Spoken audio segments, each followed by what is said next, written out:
Muy buenas noches, amigos de todo el país. Bienvenidos nuevamente a Edición Nocturna. Soy Miguel Guerrero y estoy, como siempre, contentísimo de poder estar con ustedes en sus hogares a esta hora de la noche. Me acompaña Héctor Marte, jefe de redacción del periódico El Caribe. Muy buenas noches, Héctor. Gracias por estar conmigo. Buenas noches a los amigos televidentes de Edición Nocturna. Bueno, en el día de hoy tuvo lugar otra renuncia al más alto nivel dentro del gobierno dominicano. Renunció el señor Carlos Amarante Baret, quien era hasta entonces ministro de Interior y Policía, para dedicarse de lleno a su lucha por obtener la nominación a la candidatura presidencial del Partido de la Liberación Dominicana a las elecciones del año 2020. Ya lo han hecho el presidente del Senado, el señor Reinaldo Párez Pérez, quien es también secretario general del PLD.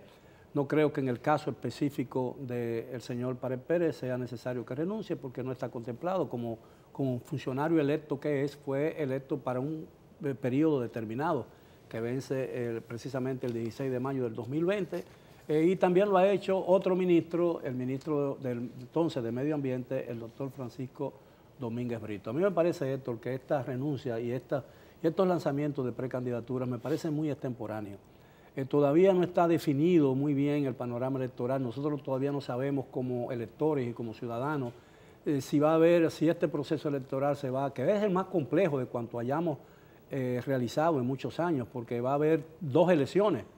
Unas elecciones primero, 3 meses antes de las elecciones presidenciales, para escoger a los miembros, los gobiernos municipales, es decir, los alcaldes, vicealcaldes y todos los concejales, es decir, los regidores, y 3 meses después tenemos que volver a las urnas para escoger el presidente y vicepresidenta y todos los miembros del Congreso, todos, absolutamente todos, es decir, los 190 diputados y los 32 senadores.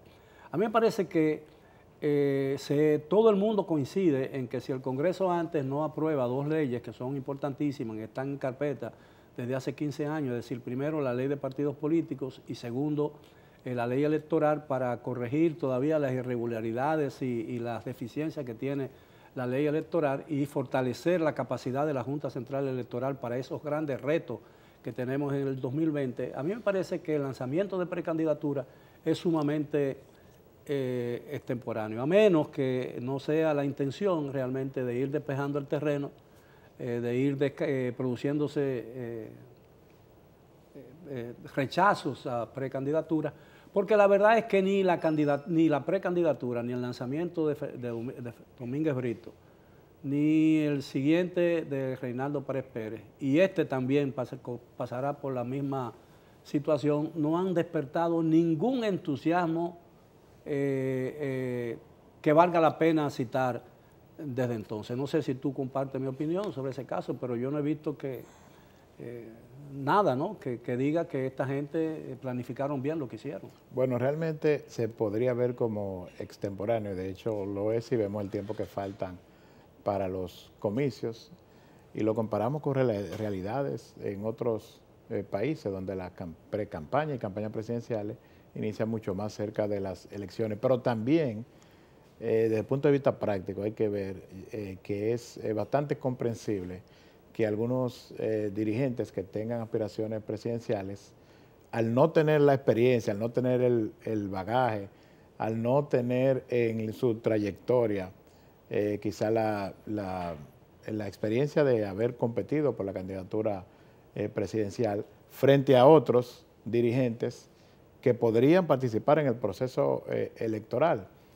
Entonces ellos están quizá lanzándose temprano, tratando de posicionar sus figuras ante el electorado. Porque fíjate que en las próximas elecciones hay 2 expresidentes que podrían participar, Leonel Fernández e Hipólito Mejía.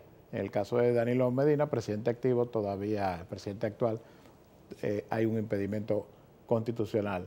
Pero hay que verlo desde el punto de vista de ellos. Un dirigente que sepa que probablemente tenga que enfrentar dirigentes de la categoría de Leonel Fernández, que ya fue presidente, de Hipólito Mejía, que ya fue presidente, de Luis Abinader, que ya fue candidato presidencial, pues lo lógico es que comience su labor temprano en busca de los votos dentro de su partido.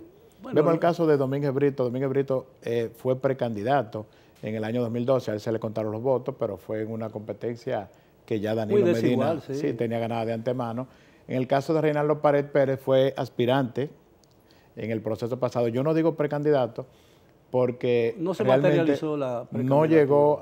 No llegó ni siquiera al primer paso dentro del PLD, que es cuando el Comité Central aprueba las precandidaturas. Ni siquiera ese proceso llegó, ya que todos los que estaban aspirando se retiraron para facilitar la elección de Danilo Medina. Y Carlos Amarante Barés tiene todavía menos experiencia en esa aspiración. Lo que a mí me llama mucho la atención es el hecho de que nosotros estamos hablando de hace mucho tiempo y muy preocupados los partidos políticos, incluso en el propio PLD, los partidos de oposición, los ciudadanos, las organizaciones de la sociedad civil y todo, sobre la escasa institucionalidad. Es decir, tenemos muchas leyes, pero muchas de ellas no se observan nunca. Entonces, una de las cosas que nosotros que aspiramos es que los periodos electorales, las campañas electorales sean las más breves posibles dentro de lo que se puede, ¿no?